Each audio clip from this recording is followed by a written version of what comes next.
Hi, good morning, and we are on the next chapter of the Jamie Drake equation by Christopher Edge. We're on chapter 25. I don't know which way is up or down. The light surrounds me, inside and out, red, orange, yellow, green, blue, violet. I'm floating in an ocean of colour, the light waves shimmering in perfect silence. My mind tries to make sense of what's going on, what's happening to me. People who've nearly died say it feels like they go towards the light. Is this what death feels like? Am I still alive? I tried to blink, the single flicker of my eyelids seeming to last for an eternity. I opened my eyes to see the darkness of space, the blackness studded with thousands of stars. And stretching out below this, I can see the curve of the earth. The green lights of the aurora are still dancing across the horizon, but it's the sight of the world spinning beneath me that takes my breath away. I look down on a green-grey quilt of fields and towns, blood-red mountains and silver lakes, the deep blue shades of the ocean stretching as far as the eye can see. As I stare in wonder, familiar forms seem to emerge from the contrasting colours. Leopard spots of clouds floating across a golden desert, snow-topped peaks rising like teeth from the red gums of the earth, the sparkling blue and silver tiles of cities sprawling in geometric shapes. On the globe in my bedroom, the thick black lines are drawn to mark the shapes of the different countries. But from up here, these lines are invisible. No borders, no countries, just one world rolling on beneath me. It's so beautiful. A tear creeps out of the corner of my eye. Instead of rolling down my cheek, this tiny ball of liquid hangs suspended, pooling in the light corner of my eye. According to Mrs. Solomon, there are 7.5 billion people alive in the world today, and they're all down there. All my friends, all my family, everyone.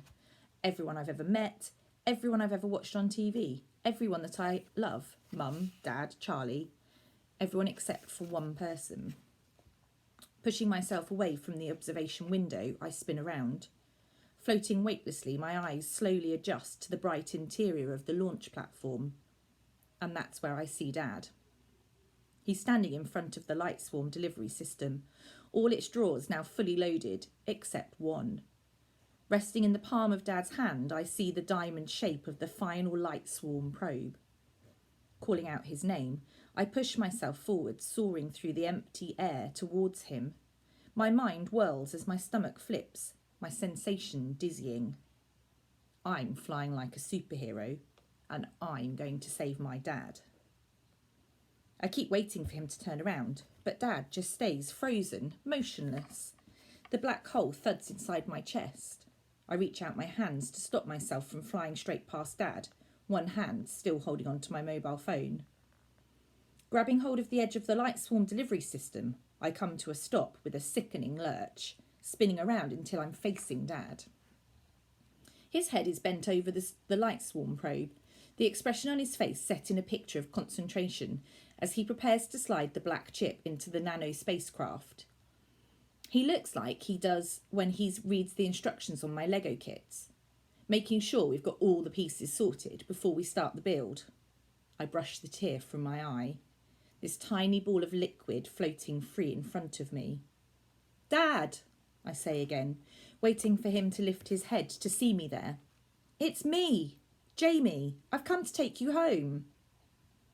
But Dad's eyes stay fixed on the light swarm probe, his expression unchanged.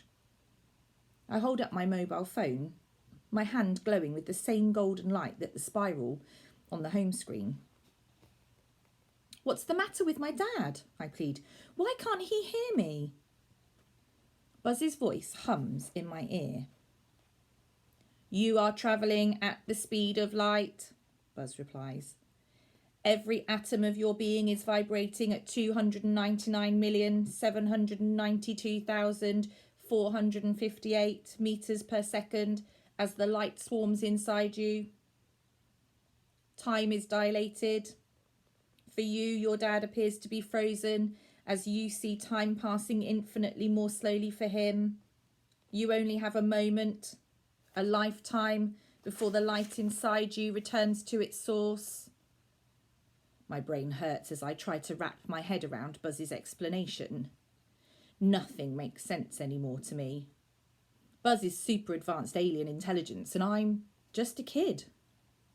Floating in space, I stare helplessly at my dad. I feel as though there's a glass screen between us, just like when Dad was in quarantine. How can I break through to bring him back to his home? As if hearing that last unspoken word, Buzz's voice echoes around the Hab zone. When we went into the light, the hive hoped that we would find a new home. Light is eternal. From the moment of its birth, a single photon can travel endlessly across the universe, never decaying, never dying, until it reaches its final destination and is reflected or absorbed. We thought this would give us the greatest chance of survival, but now I am trapped inside this small primitive machine. I can hear the sadness in Buzz's voice, a cosmic loneliness that seems to ache for the stars. I look at the light swarm probe in the palm of my dad's hand and suddenly know what I've got to do. Flipping the phone over, I snap open the back of the case. Next to the battery, I see the phone's SD card nestling in its holder. That's where Buzz is now. "What are you doing?" Buzz asks as I struggle to prise it out. "Setting you free," I reply. "The light swarm probes are being launched for Tau Ceti, a star 12 light years away from Earth. If you hitch a ride, maybe you can find a new home there, a place for the hive to start again." "A new home?" Buzz falls silent for a moment, as if staring out into the star-studded sky. I would like that. Thank you, Jamie." Outside the window, the world keeps turning. The Earth was formed 4.5 billion years ago. The human race has lived on this planet for maybe 200,000 years. In that time, we've discovered fire, invented the wheel, built pyramids, written books, made music, and created the internet. Dad has flown into space to launch our first spaceships for the stars. The hive have lived for so much longer than us, but their greatest achievement is floating in front of me. Buzz has given me back my dad. Thank you.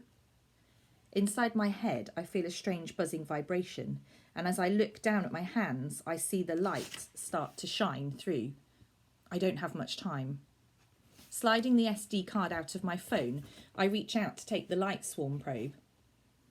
As my fingers brush against Dad's hand, I feel the vibration inside me start to quicken. The two of us separated by the speed of light. Trying to ignore this, I slide the SD card into the heart of the light swarm probe. It fits perfectly. Then I load the probe into the final empty drawer of the delivery system, ready to launch Buzz to the stars. On the control panel, there's a large red button that reads, "Activate launch sequence."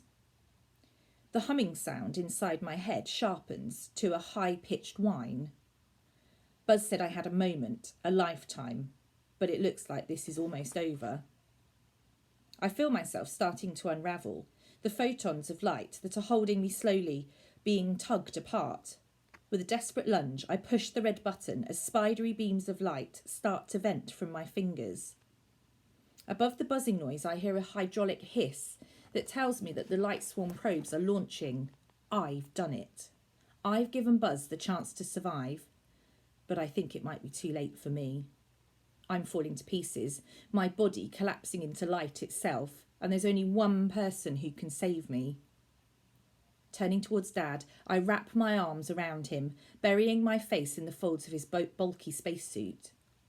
I thought that I'd lost him forever, but as I hold Dad tightly, the black hole inside me is transformed into a shining star.